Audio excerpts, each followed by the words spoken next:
guys, Jello here ulit. So yun guys, gawin naman natin itong stand pan na to guys. Ayan. Ang gusto ni ate naman to, ito yung paa niya. So nasira yung leeg niya. So yun guys, ang gusto naman niya, palitan despan. So sabi niya, gawin daw namin despan to. So yan guys. Sabi ko, sige po ma'am, pwede naman natin gawin despan to. Yung switch siguro nito guys, dito natin siya ilalagay. Sa labas o dito sa taas. Tapos palitan natin ng neck sa ng paddle. Gusto niya nga ay maliit lang. Sa lapag lang daw ginagamit. So dyan lang, ganyan lang daw yung gusto niya. So sabi ko ma'am, sige, gawan natin ng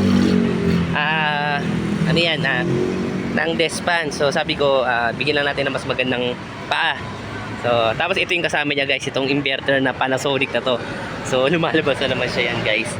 So sabi ko naman dito guys, papalitan na natin ito ng motor, isang buong motor kasi guys, yung housing nito, pinakita ko na sa vlog ko to, hanapin nyo na lang guys.